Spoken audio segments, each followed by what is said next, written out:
The moving truck had barely pulled away when Mrs. Chen appeared at my door, her smile too wide and her eyes holding something I couldn't quite name. "Welcome to Willowbrook Lane," she said, her voice carrying an odd tremor that made the hairs on my neck stand up. "I've lived here for 37 years and I feel it's my duty to share some guidance about our little community." She stepped closer, her weathered hands clutching a casserole dish that smelled of herbs I didn't recognize, and whispered that the previous owner, Mr. Hendricks, had asked her to pass along some very important rules before he disappeared so suddenly last month. "Never leave your windows open after dark," she continued, her grip tightening on the dish until her knuckles went white. "Always keep your curtains drawn during the full moon. And whatever you hear at night, especially around 3:17 a.m., never investigate."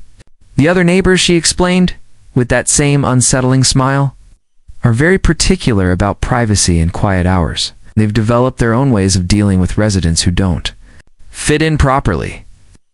As she spoke, I noticed movement in the windows across the street.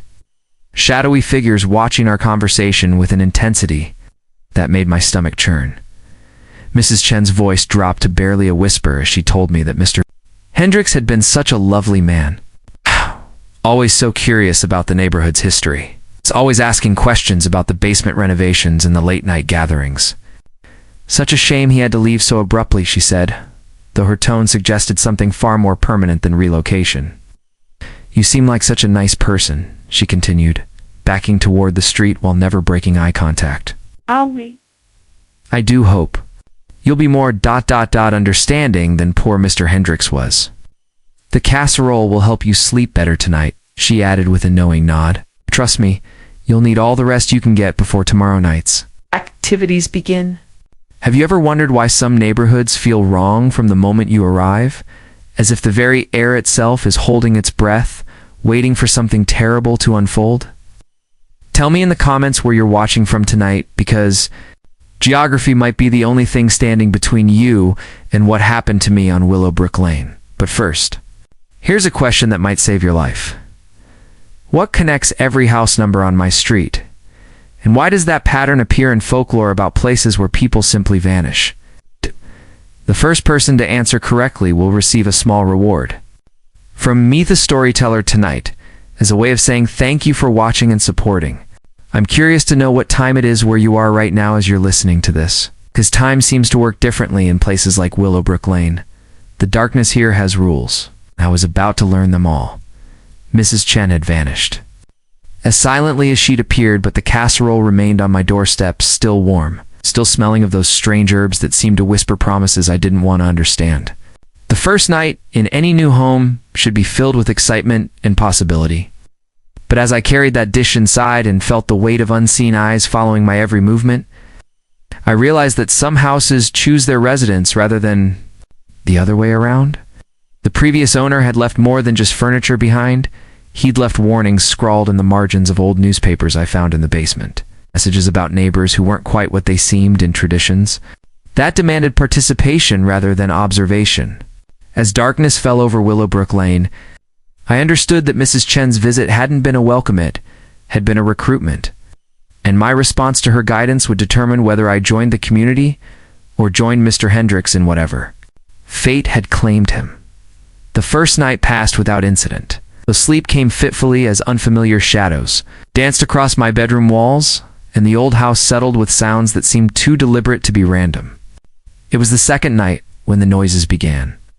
A rhythmic tapping that started at exactly 3:17 a.m. and seemed to emanate from every direction at once. At first, I dismissed it as pipes or settling wood, but as I lay there in the darkness, I realized the sound followed a pattern: 3 quick taps, pause, 7 slow taps, pause. Then a longer sequence I couldn't quite count before the cycle repeated. The tapping came from my left, where the Morrison house sat just 20 feet away. Then from my right, where an elderly man named Garrett lived alone. Then from directly behind my bedroom wall, where the backyard bordered 3 other properties. Each house seemed to be communicating with the others through some coded language of taps and pauses. And as the minutes stretched on, I found myself holding my breath during the quiet moments, anticipating the next burst of sounds. When I crept to my window and peered through a gap in the curtains, I could see faint lights moving behind the neighbors' windows, not the warm glow of lamps or televisions, but pale, flickering illumination that cast no shadows and seemed to pulse in rhythm with the tapping. The Morrison house showed three figures, standing motionless in their living room, while Garrett's kitchen window revealed him hunched over something on his counter, his arms moving in precise, methodical motions that matched the 7-tap sequence. Behind me, the houses on Elm Court were equally active, their residents performing some coordinated ritual that required perfect timing and absolute silence, except for those deliberate taps. I watched for nearly an hour as the pattern continued, without variation, noting how each house knew exactly when to begin their sequence and how the timing never wavered by even a second. When my alarm clock showed for 17 a.m., the tapping stopped, as abruptly as it had begun, and the lights disappeared, leaving Willowbrook Lane in complete darkness once more. The following night brought the same performance, and the night after that, till I found myself lying awake each evening, waiting for 3:17 a.m. with a mixture of dread and fascination. During daylight hours, my neighbors went about their normal routines. Mrs. Chen tended her garden, the Morrisons walked their small dog. Garrett collected his mail, but they moved with a strange synchronization, as if following choreography they'd rehearsed for years. When I tried to engage them in conversation about the neighborhood's history or their nightly activities, they smiled politely and changed the subject, their eyes holding that same unsettling intensity I'd noticed in Mrs. Chen. By the end of my first week on Willowbrook Lane, I had mapped the tapping patterns, counted the participants, and begun to suspect that the sounds weren't random communication, but rather some form of summoning or preparation. The realization that I was the only resident not participating in these midnight rituals filled me with a growing sense of isolation, as if I were an outsider looking in on something ancient and purposeful that my presence had somehow disrupted. The fence proposal arrived on a Tuesday morning, slipped under my door while I was still asleep, written on heavy paper that felt oddly warm to the touch. The Willowbrook Lane Improvement Committee cordially invites your participation in our Neighborhood Security Enhancement Project. It read in flowing script that seemed to shimmer slightly in the morning light. All residents are required to contribute materials and labor for the installation of perimeter fencing according to the enclosed specifications. With construction beginning this Saturday at dawn, the specifications were unlike anything I'd seen detailed. Drawings showing fence posts that needed to be exactly 7 feet 3 inches tall, made from a specific type of cedar that had to be harvested during the new moon, and positioned at precise intervals that created an intricate geometric pattern around the entire neighborhood. The spacing between posts formed symbols I didn't recognize, angular designs that hurt my eyes when I stared at them too long. No materials list included items that seemed more suited to ritual than construction. Iron nails forged without, machine assistance, wire twisted counterclockwise exactly 13 times per section, and a mortar mixture that contained ingredients I couldn't identify. When Saturday arrived, I found myself standing in my front yard at dawn alongside every other resident of Willowbrook Lane, each family holding identical bundles of materials that they must have acquired from the same mysterious supplier. Mrs. Chen directed the operation with military precision, assigning specific posts to specific residents, while consulting a leather-bound ledger that appeared far older than the neighborhood itself. The Morrisons worked on the eastern boundary, their movements synchronized as they drove posts into ground that seemed to accept the cedar with unnatural ease, as if the earth itself was eager to embrace these particular materials. Garrett handled the northern section alone, humming under his breath in a language I couldn't place while he twisted wire with practiced fingers that never seemed to tire or slip. As the day progressed, I noticed that the fence wasn't designed to keep anything out. The posts faced inward, and the wire pattern created a barrier that would contain rather than protect.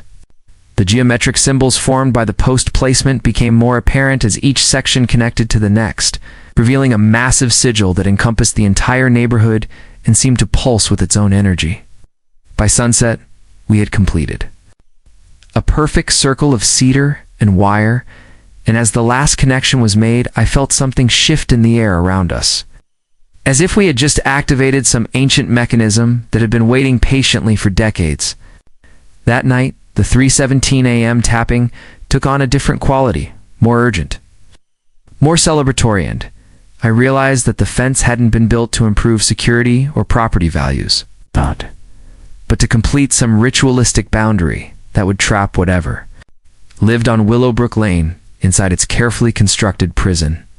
The other residents stood in their yards after the tapping ended, silhouetted against their pale windows, all of them facing my house with expressions I couldn't see but could somehow feel. Pressing against my consciousness like cold fingers, the disappearances began with Mrs. Chen's cat, a sleek black creature named Shadow that had prowled the neighborhood for years with the confidence of something that belonged. I found Shadow's collar on my front porch 3 mornings after the fence completion. The leather still warm, and the small bell still ringing faintly, despite the absence of wind.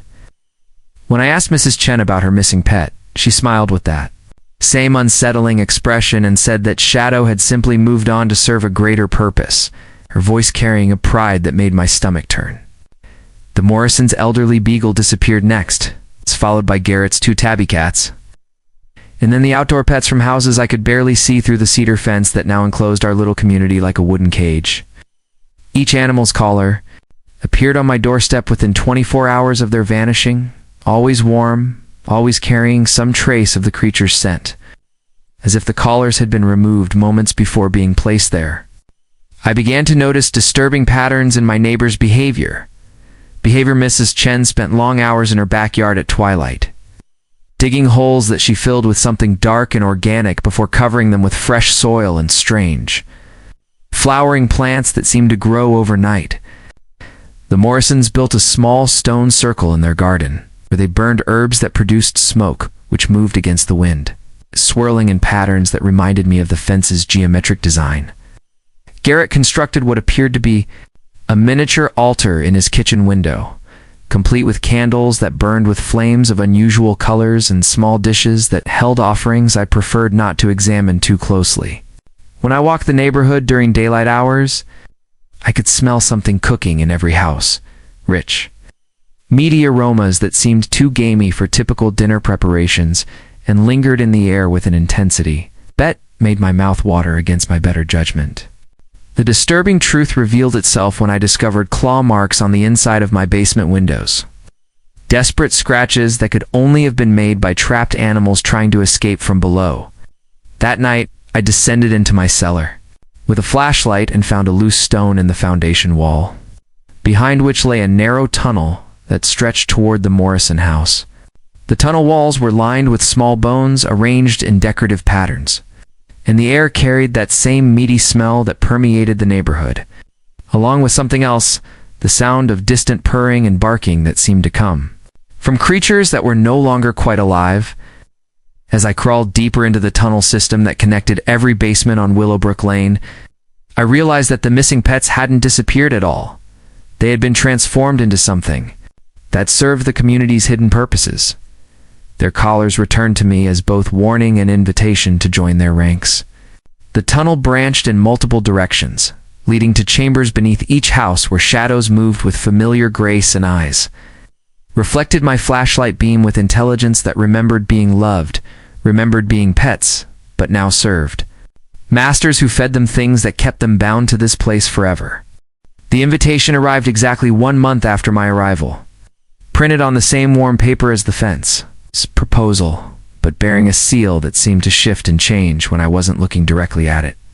The Willowbrook Lane Homeowners Association cordially requests your mandatory attendance at our monthly community meeting, scheduled for tonight at 11:47 p.m. in the Morrison residence basement. It read, the precise timing striking me as oddly specific until I realized it was exactly 4 hours before the usual 3:17 a.m. tapping ritual. Dress code is formal darkness, black clothing only, and bring your property deed as proof of residence, along with any questions you may have about neighborhood policies and procedures. The note was signed by someone called the Coordinator, a title that carried weight despite my never having heard it mentioned before. At the bottom was a handwritten addendum that made my blood run cold. Attendance is not optional. Absence will be considered a formal resignation from the community. That evening, I dressed in the only black clothing I owned and walked through the cedar fence gate that I hadn't noticed during construction. A narrow opening that seemed to appear only when needed. The Morrison house looked different at night, larger.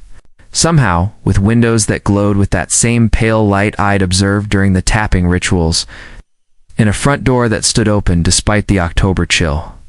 Mrs. Chen greeted me in the foyer, wearing an elaborate black dress that belonged to a different century, her smile warmer than usual, but her eyes holding depths I hadn't seen before. The other residents filed past us in silence, each dressed in formal attire that seemed far too expensive and well-tailored for a suburban neighborhood. Their movements coordinated as they descended into a basement that appeared much larger than the house's foundation should have allowed. The basement had been transformed into a formal meeting space, with rows of chairs arranged in concentric circles around a central podium carved from the same cedar as our fence, and the walls were lined with portraits of previous residents dating back decades, all of them sharing that same intense stare that had become so familiar. The coordinator turned out to be Mr. Morrison, though he seemed taller and more imposing than the mild-mannered man I'd exchanged pleasantries with over the fence, his voice carrying authority that made the basement walls seem to lean in closer as he spoke. "Welcome to Willowbrook Lane's governing body," he began, gesturing to the assembled residents who sat with perfect posture and unwavering attention. "Tonight we review our community charter, discuss upcoming obligations, and formally induct our newest member into the responsibilities that come with property ownership in our very special neighborhood." The charter, as he read it aloud, contained clauses about maintaining neighborhood harmony, participating in community rituals, and contributing to the collective well-being through means both traditional and esoteric. Each resident was required to serve the community in rotating shifts, maintain specific plants in their gardens, and participate in monthly ceremonies that would ensure Willowbrook Lane's continued prosperity and protection from outside interference. As the meeting progressed, I learned that the neighborhood had been established in 1887 by a group of settlers who had made very specific agreements with entities that predated human habitation, and those agreements bound all subsequent residents to uphold certain traditions in exchange for safety, prosperity, and longevity that extended well beyond normal human lifespans. The plumbing problem began the morning after the homeowners' meeting, with water backing up from drains throughout my house and carrying with it an earthy smell that reminded me of freshly turned graves. When the emergency plumber arrived, a weathered man who introduced himself simply as Dale, he took one look at the basement and shook his head with the expression of someone who had seen this particular problem before. "These old neighborhoods," he muttered while examining the foundation, "they never planned the drainage properly. And now you've got water table issues that connect every house on the block through underground channels that weren't supposed to exist." Dale's initial assessment proved more accurate than I had hoped. Behind the loose stone I had discovered during my earlier exploration lay not just tunnels, but an entire subterranean network that had been carefully excavated and reinforced, with the same cedar posts that formed our fence above ground. The tunnels weren't crude animal passages, but sophisticated corridors wide enough for adult humans to walk upright. Their walls lined with symbols that matched those formed by our fence posts and lit by some phosphorescent material that provided just enough illumination to navigate safely. As Dale worked to trace the source of my plumbing backup, we followed the main tunnel eastward toward the Morrison house, where it branched into multiple passages that led to every residence on Willowbrook Lane and beyond into the surrounding neighborhoods that I hadn't realized were part of the same system. Each house had its own chamber directly beneath the basement, spaces that had been carved with ceremonial precision and furnished with altars, storage areas, and what appeared to be living quarters designed for long-term occupation by residents who might need to spend extended periods underground. The Morrison chamber contained detailed maps showing the tunnel network's full extent, a sprawling underground city that stretched for miles in every direction, connecting dozens of neighborhoods through passages that had been dug and maintained for over a century. Dale explained that he had been called to similar houses throughout the region, always for the same drainage issues that occurred when new residents moved in and disrupted systems that had been functioning smoothly for decades. The tunnels serve multiple purposes, he said while examining junction points where smaller passages branched off toward distant communities. But mostly they allow for movement and communication between properties without attracting attention from authorities who might not understand the traditional arrangements these neighborhoods maintain. In the central chamber beneath Mrs. Chen's house, we found evidence of the tunnel system's true purpose: meeting spaces large enough to accommodate hundreds of people, storage areas filled with supplies that could sustain underground populations. For months, in ceremonial chambers where the walls were covered with paintings depicting rituals that involved residents from communities I recognized from Dale's maps. The plumbing backup, Dale finally explained, had been caused by blockages in drainage channels that carried away the remains of monthly ceremonies. Clearing these blockages would require my participation in the next gathering to ensure proper flow patterns were restored. As we emerged from the tunnels back into my basement, Dale handed me a copper key that opened maintenance access points throughout the system and informed me that my property deed included responsibilities for upkeep of the passages that ran beneath my house, responsibilities that previous owners had fulfilled faithfully until Mr. Hendricks had attempted to seal his access points and disrupt the flow of activities that kept the entire network functioning. The children of Willowbrook Lane played games that belonged to no childhood I remembered, gathering each afternoon in the small park at the center of our neighborhood to perform activities that required precision rather than joy. I first noticed them during my second week. 7 children ranging in age from perhaps 5 to 12.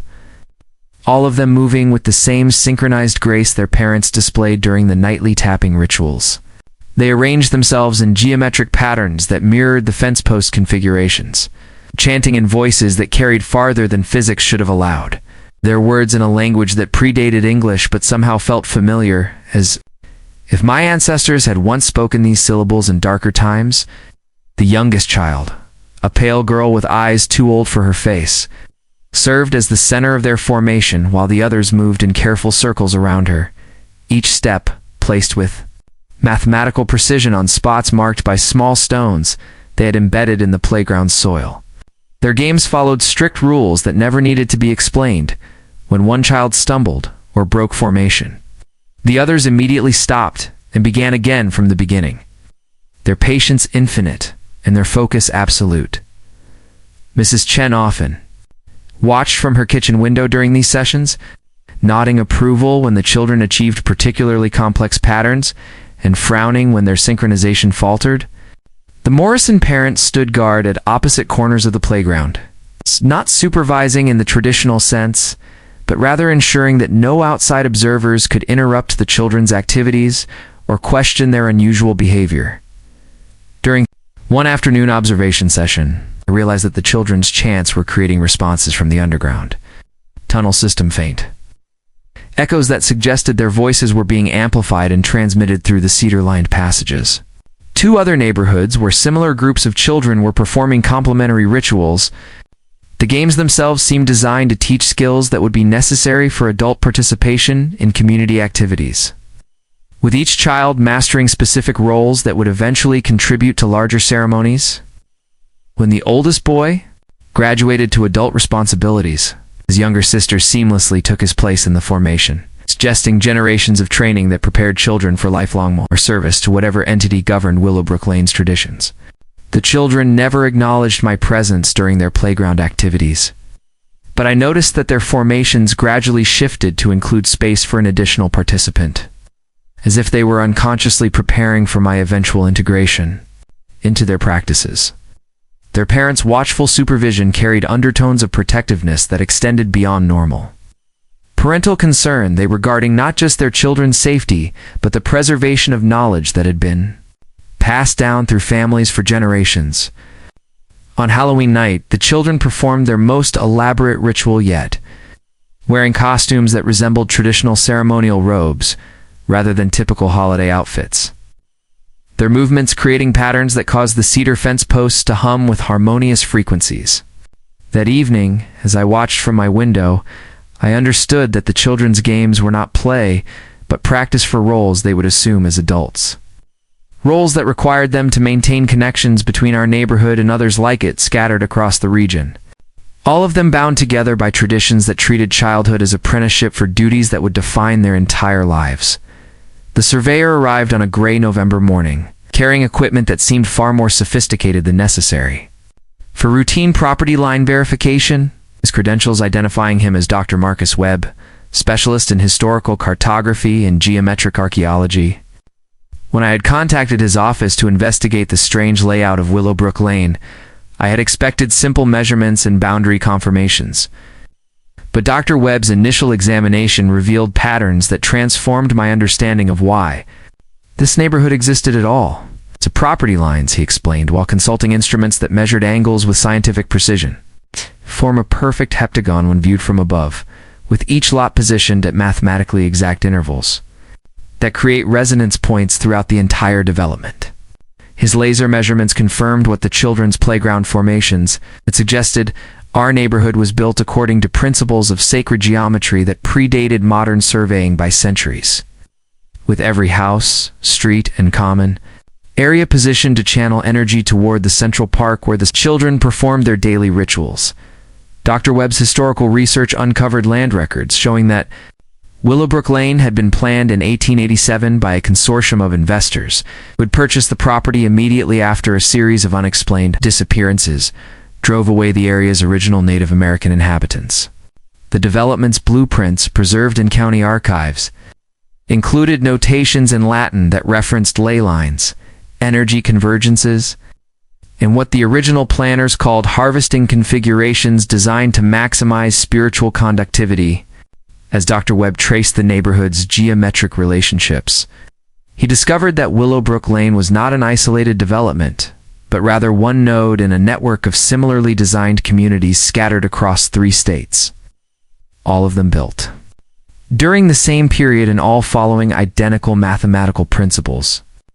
The surveyor's most disturbing finding emerged when he overlaid modern satellite imagery with historical maps. The heptagonal pattern of our neighborhood aligned perfectly with the locations where the Native American disappearances had occurred, suggesting that the original planners had chosen this site specifically because previous inhabitants had already established it as a place of power. Dr. Webb's geological surveys revealed that the ground beneath Willowbrook Lane contained mineral deposits arranged in natural formations that amplified the artificial geometry imposed by the neighborhood's layout, creating a feedback loop between human construction and terrestrial energy that had been growing stronger for over a century. The tunnel system I had discovered beneath our houses followed the same geometric principles, with passages radiating from central points at angles that matched astronomical alignments significant to various occult traditions. When Dr. Webb calculated the mathematical relationships between all the neighborhoods in the network, he found that they formed a much larger pattern spanning hundreds of miles, with Willowbrook Lane serving as a critical junction point that helped maintain connections between distant communities engaged in similar ritualistic activities. His final report, delivered in a voice that carried professional detachment despite the implications of his findings, concluded that our neighborhood was part of an intricate system designed to harvest and concentrate human energy for purposes that exceeded the scope of conventional surveying. That evening, as I watched Dr. Webb pack his equipment and drive away, I noticed that his departure was observed by residents from every house on the block, their expressions suggesting that his visit had been anticipated and that his findings would soon become irrelevant to my continued residence on Willowbrook Lane. The duty roster appeared under my door on the first morning of December. It's written in the same flowing script as previous community notices, but this time bearing my name alongside specific dates and times that left no room for. The Willowbrook Lane resident rotation schedule assigns you to night watch duties beginning December 15th, from 2:30 a.m. to 5 a.m., followed by garden maintenance every 3rd Thursday and tunnel stewardship on the winter solstice, it read, with detailed instructions attached on separate pages that outlined responsibilities I didn't understand but somehow dreaded. Mrs. Chen knocked on my door that afternoon to provide orientation, her demeanor more businesslike than the welcoming persona she had maintained during my first weeks, explaining that every resident contributed equally to community operations and that my integration period was officially ending with this assignment of duties. The night watch, she explained, while consulting a leather-bound schedule book. Involved patrolling the perimeter fence during the hours when our neighborhood was most vulnerable to outside interference, checking the cedar posts for signs of weakening, and ensuring that the geometric patterns remained undisturbed by weather or curious animals. Garden maintenance required tending to specific plants that grew only in soil enriched by ceremonial offerings, plants whose names she spoke in that ancient language the children used during their playground rituals.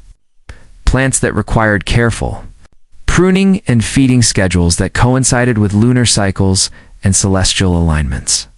Tunnel stewardship, she continued with particular emphasis, involved descending into the underground passages to perform cleaning rituals that maintained the spiritual cleanliness necessary for community communications, using tools and materials that would be provided along with detailed instructions that must be followed precisely to avoid contamination or disruption of energy flows. The other residents had performed these duties for years, rotating through assignments that ensured every aspect of neighborhood maintenance received attention from dedicated community members who understood the importance of their contributions to collective well-being. Mrs. Chen introduced me to the Garrison family from Elm Court, who had recently completed a year of night watch duties and could provide practical guidance on patrol routes, observation techniques, and procedures for dealing with disturbances that might threaten community security. Their advice focused heavily on maintaining silence during patrols, avoiding direct confrontation with entities that occasionally tested our perimeter defenses, and recognizing signs that required immediate notification of the homeowners association. Leadership. As December 15th approached, I found myself experiencing dreams that felt more like memories, visions of previous residents performing the same duties I would soon inherit, their movements guided by knowledge that seemed to transfer directly into my consciousness without the need for conscious learning. The night before my first patrol, Mr. Morrison delivered a canvas bag containing items I would need: a cedar staff carved with symbols that matched our fence posts, a brass compass that pointed towards spiritual north rather than magnetic north, and a small bell whose sound could summon assistance from other residents if circumstances became too dangerous for solitary handling. The weight of these tools in my hands felt familiar, as if I had carried them before in lives I couldn't remember. And when I practiced the basic patrol procedures in my backyard, my movements flowed with confidence that surprised me. That final night of civilian sleep, I lay awake listening to the 3:17 a.m. tapping ritual with new understanding, recognizing it as a roll call that confirmed all residents were in their proper places and ready to respond if the night watch encountered situations requiring community intervention. The research began as simple curiosity about previous homeowners, but evolved into something far more disturbing when I discovered that Willowbrook Lane's property records contained gaps that couldn't be explained by normal bureaucratic oversight. The county clerk's office held deeds and transfers dating back to the neighborhood's founding in 1887. But the documentation revealed a pattern of ownership changes that occurred with clockwork regularity. Every resident eventually disappeared from official records, replaced by new families who took possession of homes through transactions that left no paper trail of payment or negotiation. Mr. Hendricks, my immediate predecessor, had lived in my house for exactly 7 years before vanishing in March, leaving behind furniture, personal belongings, a car that remained parked in the driveway until Mrs. Chen arranged for its removal through channels that didn't involve police reports or missing person investigations. The family before Hendricks, the Kowalskis, had also resided for 7 years before their departure in 2016. And the pattern continued backward through decades of residents who arrived, integrated into community life, and then simply ceased to exist in any legal sense. The Morrison house had experienced similar turnover, though the current residents had been there longer than most, arriving in 1994 and somehow earning the privilege of extended tenure that seemed connected to their role in community leadership. Mrs. Chen's property records showed the longest continuous ownership, stretching back to 1963. But even her documentation contained irregularities that suggested her original identity had been replaced by new paperwork at some point during her residence. The children's birth certificates revealed inconsistencies that made my stomach churn. Birth dates that didn't align with their apparent ages, parents listed who didn't match current residents, and issuing authorities from counties that had ceased to exist decades earlier. When I expanded my research to include neighboring communities that Dr. Webb had identified as part of the larger network, I found identical patterns of resident turnover, property transfers without financial records, and populations that maintained consistent numbers despite the regular disappearance and replacement of individual families. The local newspaper archives contained obituaries for some former residents, but these death notices appeared years after their actual disappearances and described illnesses or accidents that seemed designed to provide legal closure for insurance purposes rather than accurate reporting of actual events.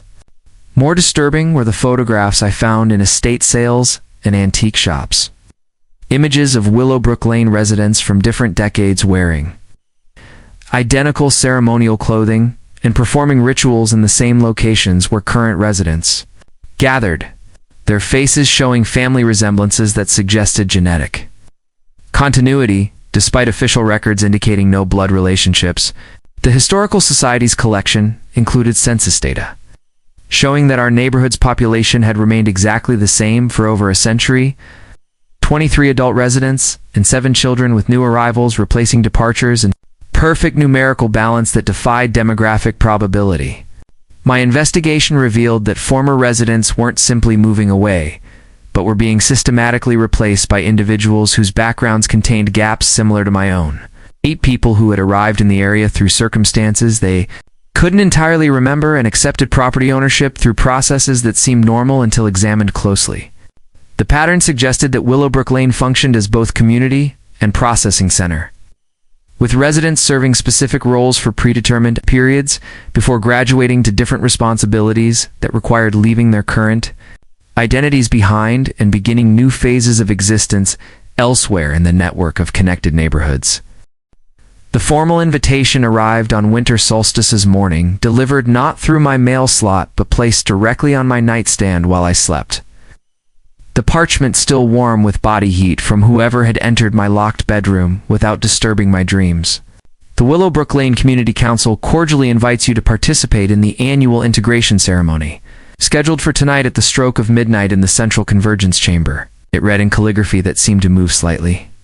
When I wasn't focusing directly on the words, "Your presence is required as tonight marks the completion of your probationary period and formal acceptance into our extended family, with attendance being both honor and obligation that cannot be declined without severe consequences for community harmony." The invitation included a map showing the location of the Central Convergence Chamber, a space I had never seen despite my explorations of the tunnel system. It's positioned directly beneath the children's playground and accessible through passages that connected all the basement chambers in perfect geometric alignment. Ceremonial attire was specified, the black formal clothing from previous meetings, but with additions provided by Mrs. Chen when she arrived at my door that afternoon carrying a wooden box that contained items I was expected to wear during the integration process. The box held a silver pendant carved with symbols that matched those on our fence posts, a thin circlet of woven cedar that was meant to rest on my forehead, and gloves made from leather that felt uncomfortably warm and seemed to pulse with their own heartbeat when I touched them. Mrs. Chen explained that the integration ceremony was both celebration and commitment, marking my transition from probationary resident to full community member with all the rights and responsibilities that status entailed, including access to knowledge that had been carefully withheld during my adjustment period.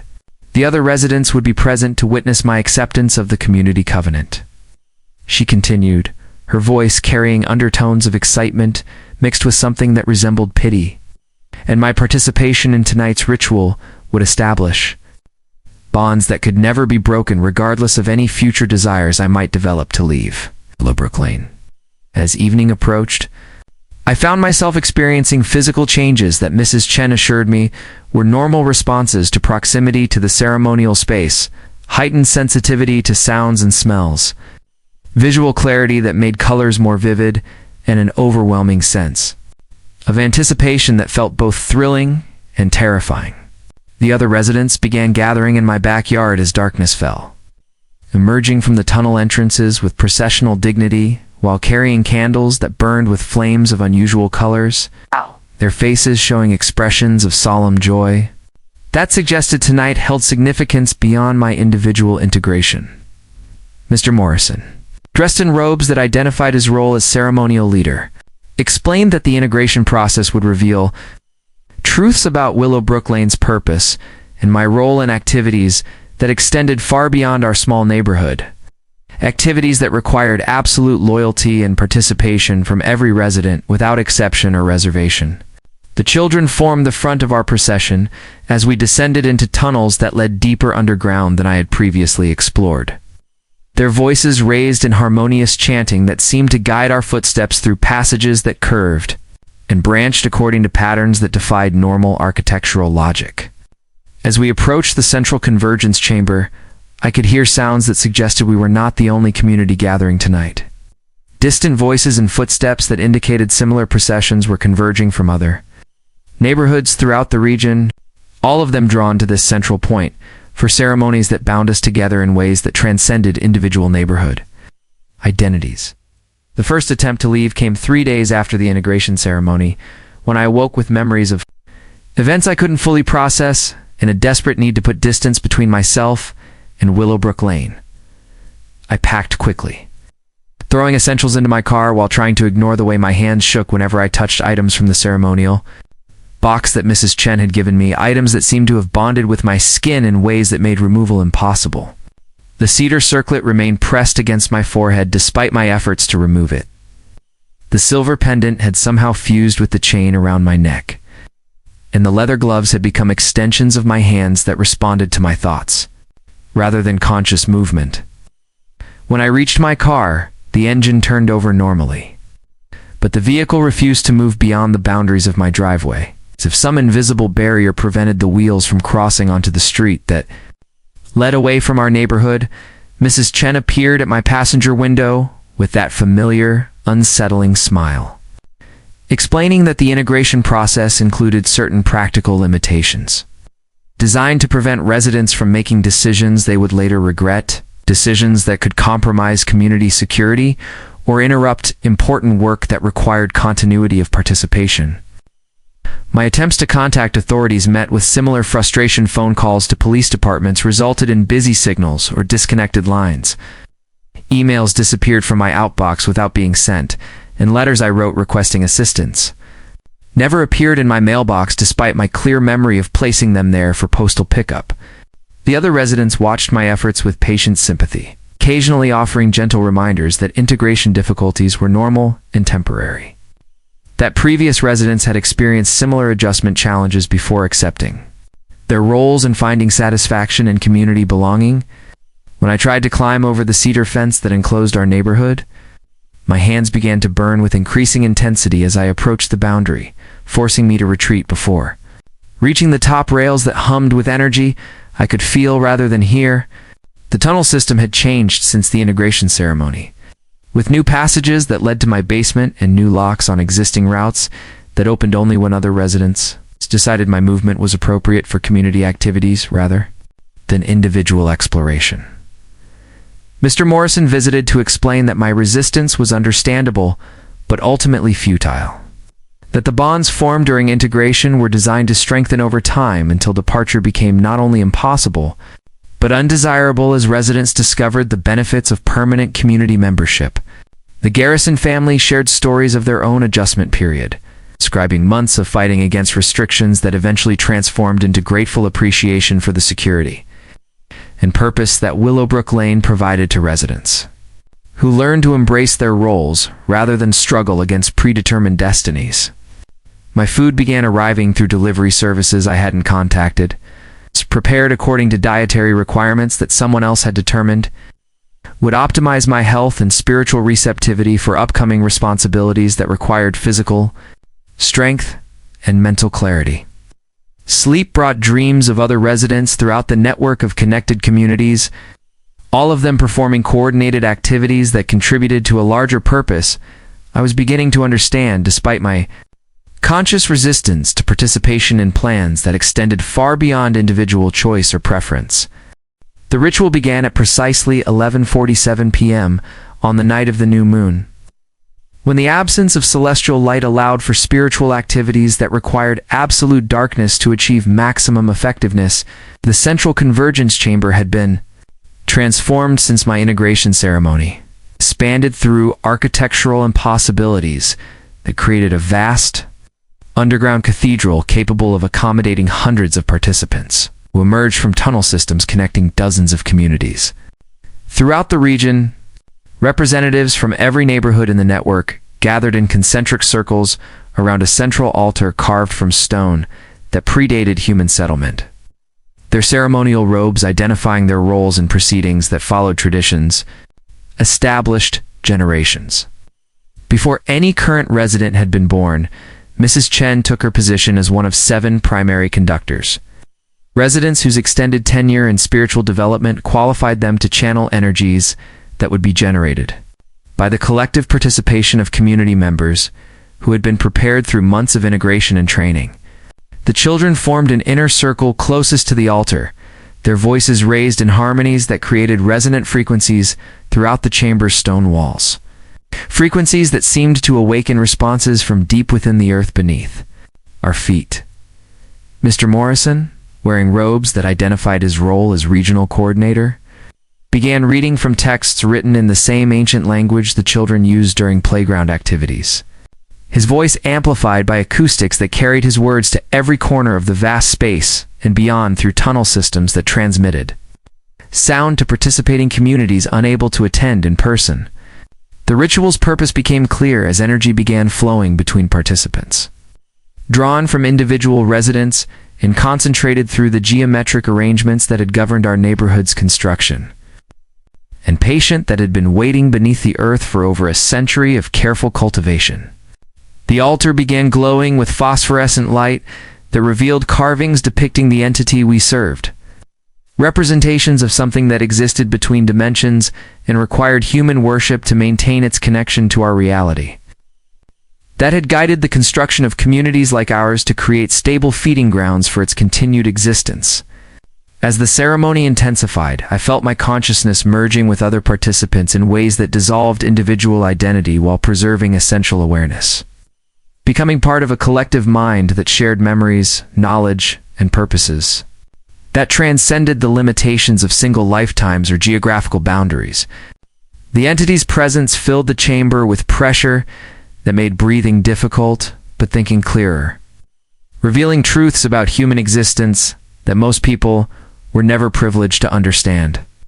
Truths about the relationship between mortality and the forces that shaped reality according to patterns too vast for individual comprehension.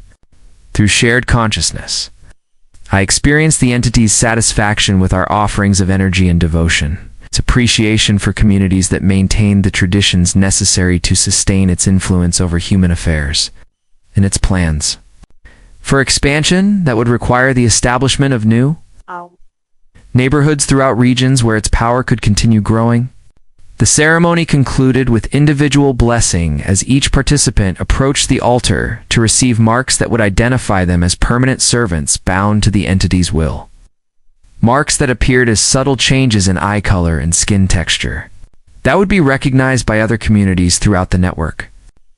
As we filed out through tunnels that led back to our respective neighborhoods, I understood that tonight had transformed me from resident to priest in a religion older than recorded history, a religion that used suburban communities as temples, and human lives as ongoing sacrifices to maintain cosmic arrangements that benefited both earthly servants and their otherworldly master.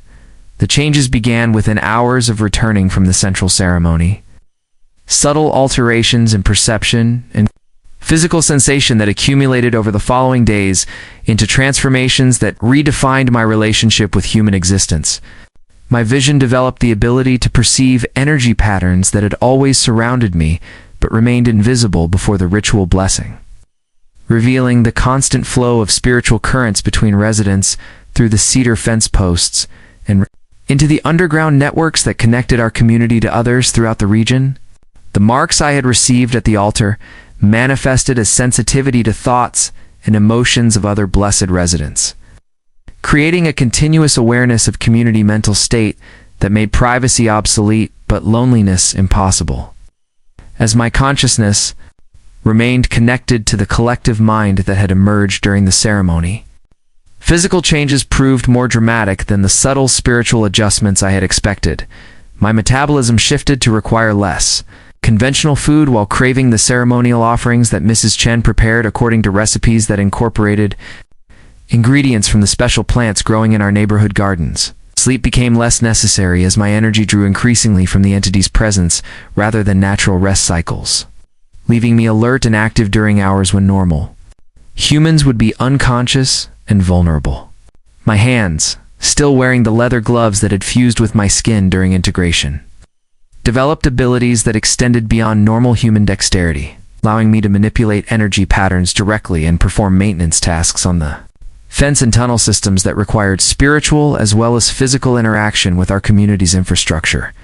The silver pendant now pulsed in rhythm with my heartbeat while serving as a communication device that transmitted thoughts and sensations between network residents, creating coordination that enabled complex activities to proceed without the receipt.nam load, delays and misunderstandings that plagued normal human cooperation.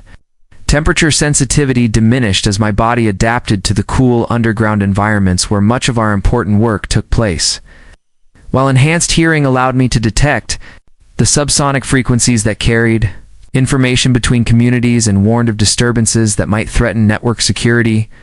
Memory underwent the most profound transformation as my personal history began incorporating experiences from previous residents who had occupied my house and performed my current duties, their knowledge and skills becoming available whenever community responsibilities required expertise I had never formally acquired. The boundary between individual identity and collective consciousness continued dissolving as weeks passed, leaving me uncertain where my thoughts ended and shared awareness began.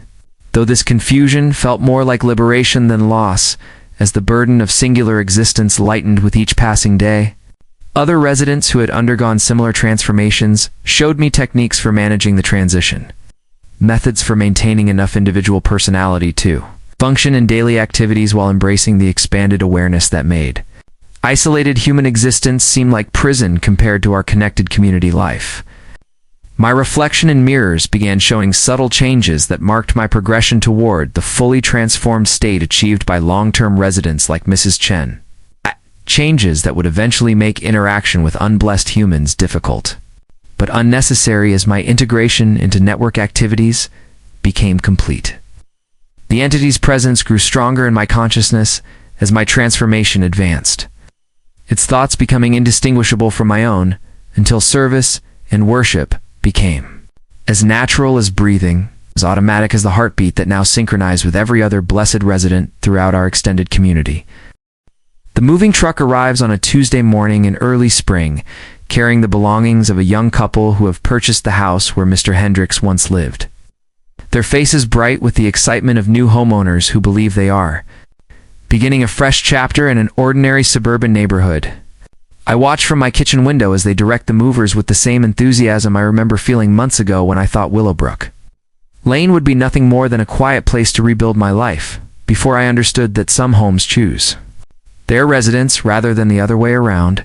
Mrs. Chen emerges from her house carrying a casserole dish that smells of the same herbs she once offered me, her smile warm and welcoming as she approaches the newcomers with the practiced grace of someone who has performed this ritual many times before. The husband accepts her offering with genuine gratitude, while his wife admires the neighborhood's well-maintained gardens and perfect cedar fence, neither of them noticing the way other residents observe their arrival from windows and doorways with expressions of patient anticipation. By evening, I find myself standing at their door with my own welcoming gift, a bottle of wine that will help them sleep deeply tonight while their subconscious minds begin adjusting to the spiritual atmosphere that permeates every corner of our community. Welcome to Willowbrook Lane, I tell them with the same words Mrs. Chen once spoke to me, my voice carrying warmth that masks the deeper knowledge of what their residency will eventually become. The previous owner, Mr. Hendricks, asked me to share some important information about our neighborhood traditions. I continue, watching their expressions shift from polite attention to genuine interest as I begin explaining the rules they will need to follow to maintain harmony with their new neighbors. Never leave your windows open after dark, I advise, while noting how attentively they listen. Always keep your curtains drawn during the full moon, and whatever you hear at night, especially around 3:17 a.m., never investigate, because our community values privacy and quiet hours above all else. As I speak, I feel the collective consciousness of our network flowing through my words, guiding me to plant the seeds of acceptance that will eventually bloom into full integration, just as Mrs. Chen's guidance once prepared me for the transformations that have made me who I am today. The couple nods eagerly, asking questions about homeowners association meetings and community activities, their curiosity already drawing them toward the very involvement that will bind them permanently to Willowbrook Lane and its ancient purposes. That night, as the 3:17 a.m. ritual begins with its familiar pattern of taps and responses, I listen for any sound from the newcomer's house and smile when I hear nothing but peaceful silence, knowing that the wine has done its work and their dreams are already being shaped by influences they do not yet understand. Tomorrow will bring their first glimpse of the children's playground activities, followed by invitations to community gatherings that will gradually reveal the true nature of their new home. Step by careful step along the same path that transformed me from skeptical observer to willing participant in something far greater than individual existence. The darkness here has claimed another family. They will learn to love their chains just as I have learned to treasure the bonds that connect me to purposes beyond mortal comprehension. Subscribe if you're still listening, because some stories never truly end. Like, if you understand that moving to a new neighborhood means more than changing your address, sometimes it means changing your very nature. Sweet dreams to those brave enough to sleep after hearing this tale, but remember that not all neighbors wave hello because they're being friendly.